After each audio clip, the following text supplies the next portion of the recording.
நம்ம முதலமைச்சர் விஜய் அண்ணாவோட இன்னைக்கான மாற்றங்களை பார்க்கலாமா? மினிஸ்டர் வன்னியரசு அவரோட செயல்பாடுகள் பார்க்கும்போது நாளுக்கு நாள் அவர் மீது இருக்கிற ரெஸ்பெக்ட் இன்னும் அதிகமாயிட்டே தான் போகுது. பிள்ளைங்களை வயிறு வலிக்கும்லாங்க. என்னங்க நீங்க உங்க வீட்டுல நீங்க இப்படியா சொன்ன சாப்பிடுவீங்க? இல்லை சார், சரி சாப்பிடுங்க. முட்டை ஒன்றை கூட முட்டை ஓடக்கூடாது.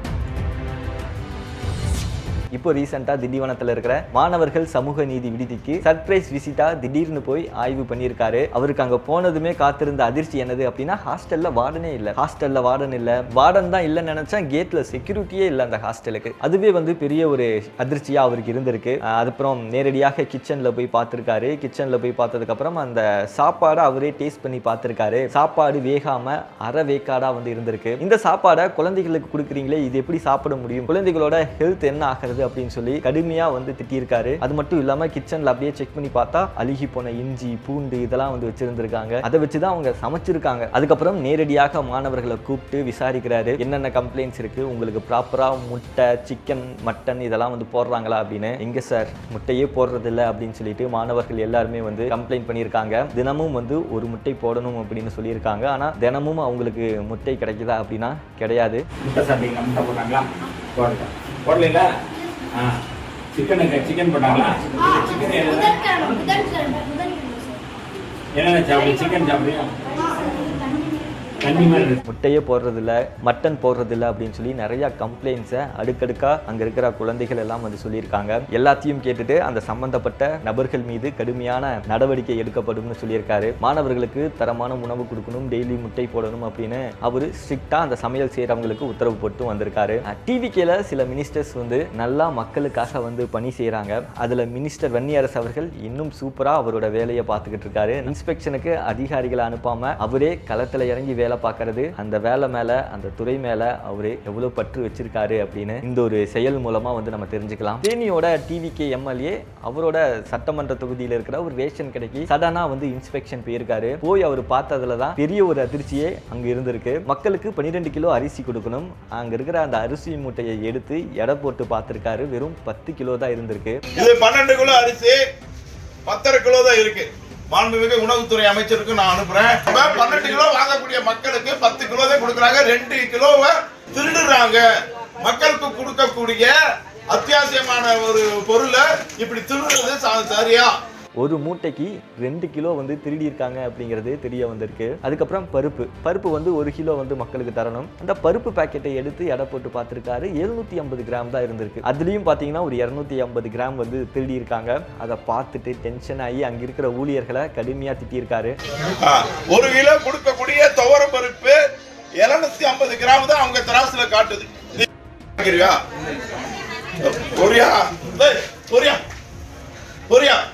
இது செய்யறது திருட்டு தானே, அதை ஏன் மறைக்கிறார்? அது மட்டும் இல்லாம அந்த ரேஷன் கடையில் இருந்த மக்களுக்கும் இதுக்கப்புறம் நீங்க பொருட்கள் வாங்கும்போது கரெக்டா எடை போட்டு கொடுக்குறாங்களா அப்படிங்கிறத செக் பண்ணி வாங்குங்க, காசு கேட்டா கொடுக்காதீங்க அப்படின்னு சொல்லி அவங்களுக்கும் ஒரு அட்வைஸை சொல்லியிருக்காரு. என்னோட தொகுதியில் இருக்கிற ரேஷன் கடையிலேயே இவ்வளவு ஏமாத்துறாங்க அப்படின்னா அப்போ தமிழ்நாடு ஃபுல்லா எவ்வளவு ரேஷன் கடை இருக்கு, எல்லா ரேஷன் கடையிலையும் எவ்வளவு திருடுவாங்க அப்படிங்கிறத யோசிச்சு பாருங்க. என்னோட தொகுதியில இப்படி ஒரு பிரச்சனை இருக்கிறத நான் கண்டுபிடிச்சு நான் சரி பண்ணிட்டேன். இந்த மாதிரி எல்லா தொகுதியிலையும் ஒரு பிரச்சனை இருக்கும். அதனால அந்தந்த அதிகாரிகள் உடனே போய் செக் பண்ணுங்க, மக்களுக்கு நல்ல சேவையை கொடுங்க அப்படின்னு சொல்லியும் ஒரு வேண்டுகோள் வச்சிருக்காரு. இப்ப ஒரு வாடிக்கையாளர் சொல்றாரு, நாங்க ரேஷன்ல பொருளே வாங்கலாம், ஆனா பொருள் வாங்கின மாதிரி பதிவு பண்ணி வேற பக்கம் கள்ளச்சந்தையில விற்பனை செய்யறாங்க. கள்ளச்சந்தையில விற்பனை செய்யறாங்க. 5ஆம் நம்பர் கடையில பொருளே எனக்கு நான் வாங்கலாம், ஆனா வாங்கின மாதிரி எனக்கு மெசேஜ் வருது. கள்ளச்சந்தையில பொருளை விற்பனை செய்யறாங்கன்னு வாங்க. நீங்க திருந்திக்கங்க, இல்லைன்னா ஜெயில் தான். எந்த ஜெயிலும் முடிவு பண்ணீங்க. விவசாயிகளோட சங்க தலைவர் PR பாண்டியன் ஒரு பிரஸ் மீட் கொடுத்திருக்காரு. அந்த பிரஸ் மீட்டை பார்த்துட்டு டிஎம்கேல இருக்கிற எல்லாருமே தலைதெறிச்சு ஓடிட்டாங்க. கடைசி 5 வருஷமா டிஎம்கேவோட ஆட்சியில இந்த காவேரி பிரச்சனையை பத்தி அவங்க பேசவே இல்லை. அப்ப பேசாம இருந்துட்டு இப்ப எல்லா பிரச்சனைக்கும் டிவிகே தான் காரணம் அப்படின்னு சொல்றாங்க அப்படின்னு ஒரு கடுமையான விமர்சனத்தை டிஎம்கே மேல வச்சிருக்காரு. காவிரி குறித்து 5 ஆண்டு காலம் வாய் திறக்கவில்லை 2022. ஆனால் இதுவரையிலும் திராவிட முன்னேற்ற கழகம் தனது ஆட்சி கால வரையிலும் முல்லை பெரியாறில் பேபி அணையை பலப்படுத்துவதற்கோ 152 கொள்ளளவை உயர்த்துவதற்கோ எந்த நடவடிக்கையும் மேற்கொள்ளவில்லை. அவர்கள் ஆட்சி காலத்தில் தான் ரூல் கர்வ் முறையையே அமுல்படுத்தினார். இந்த குற்றச்சாட்டுகளுக்கு திமுக பதிலளித்துதான் ஆக வேண்டும். காவிரியில் 5 ஆண்டு காலம் காவிரி என்கிற வார்த்தையையே முதலமைச்சர் வாய் திறந்து பேசவில்லை. நாங்கள் பல கட்ட போராட்டங்கள் நடத்தி அவங்க ஆட்சியில் இருந்த போதும் இந்த மாதிரி பிரச்சனை எல்லாம் இருந்தது தான். அவங்க ஆட்சியில் இருந்த போது இந்த மாதிரி பிரச்சனை எல்லாம் கண்டுக்காம எதிர்க்கட்சியா வந்ததுக்கு அப்புறம் விவசாயிகளை ஏமாத்திட்டாங்க. காவிரியில தண்ணீர் வரல, மக்களோட நலனுக்காக நாங்க குரல் கொடுக்கிறோம் அப்படின்னு அவங்க அதிகாரத்தில் இருக்கும்போது எதுவும் பண்ணாம இப்ப வந்து இப்படி ஒரு நாடகம் ஆடுறாங்களே, இது எந்த விதத்துல நியாயம் அப்படின்னு அவரே கேள்வி எழுப்பியிருக்காரு. இன்னொரு பக்கம் நீங்க இருக்கும்போதும் அந்த பிரச்சனை இருந்ததுல, அப்போ ஏன் அதுக்கான ரெஸ்பான்சிபிலிட்டிஸை நீங்க எடுத்துக்கல? 5 வருஷத்துல நீங்க ஏன் அதை சரி பண்ணல? 3 மாசத்துல எப்படி அவங்களால சரி பண்ண முடியும் அப்படின்னு இப்ப நிறைய கேள்விகள் எழுப்பியிருக்காங்க. காவேரி அப்படிங்கிறது நம்ம தமிழ்நாட்டோட பிரச்சனை, இங்க அரசியல் பண்ணாம எல்லாரும் மக்களுக்காக நிக்கணும் அப்படின்னு அவர் சொல்லியிருக்காரு. அடுத்ததா டிவிகே ஆட்சிக்கு வந்ததுமே சென்னை வேளச்சேரியில 10 வருஷமா இருந்த ஒரு பெரிய பிரச்சனை இப்போ முடிவுக்கு வந்திருக்கு. சென்னை தரமணி லிங்க் ரோட்ல இருக்கிற ஒரு மேஜர் கனல் ப்ராப்பரா அதை மெயின்டெனன்ஸ் பண்ணல. மெயின்டெனன்ஸ் பண்ணாதனால அடிக்கடி அங்க ரோட்ல தண்ணி தேங்குறது. நார்மலாவே அங்க ரொம்ப தண்ணி தேங்கும். மழை காலத்துல சொல்லவா வேணும், இன்னும் அதிகமா வந்து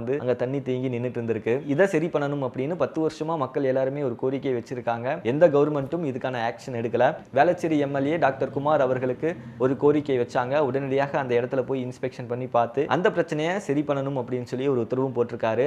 20 லொகேஷன்ல இருக்கிற டிரைனேஜை உடனடியாக கிளீன் பண்ணணும், அந்த வேலையை 10 நாட்கள்ல முடிக்கணும் அப்படின்னு ஆர்டர் போட்டிருக்காரு. இதுக்கு எம்எல்ஏவோட ஃபண்ட்ல இருந்து 3.5 கோடி நிதியும் ஒதுக்கி இருக்காரு. டிவிகே ஆட்சிக்கு வந்ததுமே பெரிய ஒரு மாற்றத்தை எல்லாம் வந்து மக்கள் எதிர்பார்க்கல. இந்த மாதிரி மக்களுக்கு பேசிக் ப்ராப்ளமா இருக்கிற சின்ன சின்ன விஷயத்தை சரி பண்ணி கொடுத்தாலே வந்து போதும். அடுத்ததா ஒரு சூப்பரான நியூஸ். இதை கேட்டீங்கனாலே என்னடா டிசைனா யோசிக்கிறீங்க அப்படின்னு சொல்லி உங்களுக்கே தோணும். ஆக்டர் சரத்குமார் அவர் இப்பதான் வந்து ரீசெண்டா அவரோட பர்த்டேவை வந்து செலிப்ரேட் பண்ணியிருக்காரு. பர்த்டேனால அவரோட ஃபேன்ஸ் சப்போர்ட்டர்ஸ் எல்லாருமே அவரை மீட் பண்றதுக்காக வந்திருக்காங்க.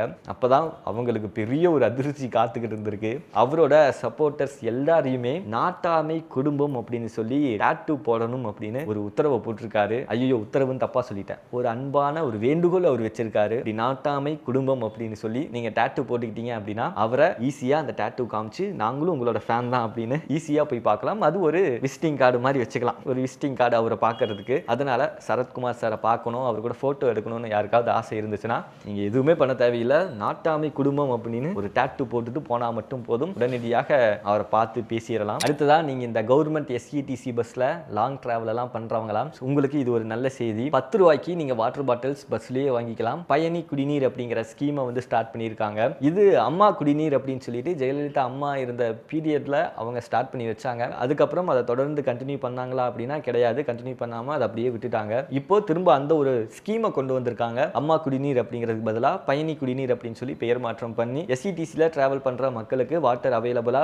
பஸ்லயே இருக்கும் அப்படின்னு சொல்லியிருக்காங்க. அடுத்ததா ஃபைனலா இந்த நியூஸ் கேட்டீங்கன்னா தளபதி ஃபேன்ஸ் எல்லாருக்குமே பெரிய ஒரு கூஸ் பம்ப்ஸ் வரும்னு நினைக்கிறேன். நான் எல்லாம் இப்போவே வெயிட் பண்ண ஆரம்பிச்சிட்டேன். இந்த ஜோசப் விஜய் என்னும் நான் அப்படின்னு அவர் வாயால் எப்போ அவர் சொல்லுவார் அப்படின்னு சொல்லி May 4th இருந்து நம்ம எல்லாருமே வெயிட் பண்ண ஆரம்பிச்சிட்டோம். அந்த ரிசல்ட்டை பார்த்ததுக்கப்புறம் கடைசியாக May 10th அன்னைக்கு அவர் சொல்லும்போது எல்லாரும் எவ்வளோ சந்தோஷப்பட்டோம்ல. அதே மாதிரி இன்னொரு சம்பவத்துக்கும் நம்ம விஜய் ஃபேன்ஸ் எல்லாருமே வெயிட் பண்ண ஸ்டார்ட் பண்ணிட்டாங்க. August 15th இண்டிபெண்டன்ஸ் டே அன்னைக்கு நம்ம விஜய் அண்ணா முதல் முறையாக நேஷனல் ஃபிளாகை ஹோஸ்ட் பண்ண போறாரு. அது மட்டும் இல்லாமல் ஒரு கூடுதல் ஸ்பெஷல் என்னது அப்படின்னா நம்ம இந்தியாவுக்கு இது 80வது இண்டிபெண்டன்ஸ் டே. அந்த ஒரு ஸ்பெஷல் நாள் அன்னைக்கு அவரு நேஷனல் ஃபிளாகை ஹோஸ்ட் பண்ண போறாரு. அந்த இண்டிபெண்டன்ஸ் டே அப்படின்னாலே ஒரு ஸ்பெஷல் ஃபங்க்ஷன் எல்லாம் நடக்கும் இல்லையா, அதுக்கான ஒத்திகை நிகழ்ச்சி எல்லாம் வந்து இப்போ ஸ்டார்ட் ஆயிருச்சு. பிராக்டிஸ் எல்லாருமே வந்து பண்ணிட்டு இருக்காங்க. அந்த இண்டிபெண்டன்ஸ் டே அன்னைக்கு போலீஸோட பரேட், அஃபீஷியல்ஸ்க்கு அவார்ட்ஸ் கொடுக்க போறாங்க. அந்த மாதிரி ஒரு செரிமோனி எல்லாம் வந்து நடக்க போகுது. நம்ம தமிழ்நாட்டோட 7வது சிஎம்மா விஜய் அண்ணா நேஷனல் ஃபிளாக் வந்து ஏற்ற போறாரு. இந்த ஒரு ஸ்பெஷல் டேக்கு நீங்க எல்லாரும் எவ்வளவு வெயிட் பண்ணிட்டு இருக்கீங்க அப்படிங்கறத கமெண்ட் செக்ஷன்ல சொல்லுங்க. இந்த மாதிரி டே டு டே இன்ஃபர்மேஷன் தெரிஞ்சுக்க விஜய் வசந்த சப்ஸ்கிரைப் பண்ணிக்கோங்க.